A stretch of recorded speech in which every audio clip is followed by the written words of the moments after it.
Pithapuram assembly constituency Pithapuram MLA గారు అయినటువంటి మన డిప్యూటీ సీఎం గారు, అలాగే జనసేన పార్టీకి సంబంధించినటువంటి ఆవిర్భావ సభ వైభవంగా ఇవాళ స్టార్ట్ అయినది.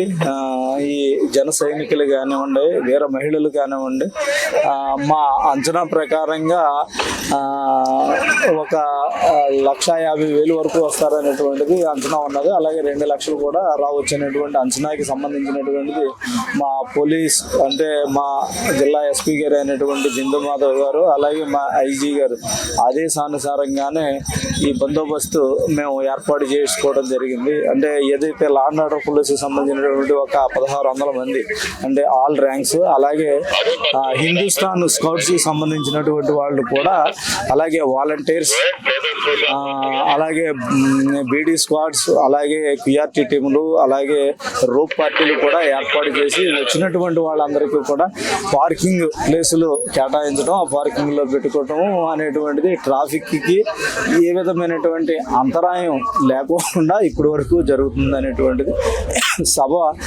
అయిపోయే వరకు కూడా ఇదే విధంగా జరుగుతుంది అనేటువంటిది మేము ఏర్పాట్లు చేయడం జరిగింది.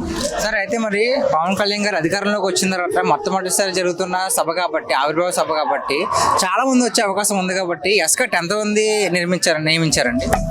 దానికి తగ్గట్టుగానే ఏర్పాట్లు చేసుకోవడం జరిగిందండి. ఏంటంటే పార్కింగ్ ప్లేసులు కొంచెం ఎక్కువగా చూసుకోవడం, బళ్ళన్నీ కూడా రోడ్డు మీద పెట్టుకోకుండా ఏర్పాట్లు చేయడం జరుగుతుంది. ప్రతిదీ కూడా పార్కింగ్లో పెట్టుకుంటే కనుక ఏదైతే ట్రాఫిక్ జామ్ అనేటువంటిది ఉండదు. అలాగే సభకు వచ్చినటువంటి వాళ్ళు సభ చూసుకుని వెళ్తారనేటువంటి ఒక అభిప్రాయం జరుగుతూ ఉన్నదండి.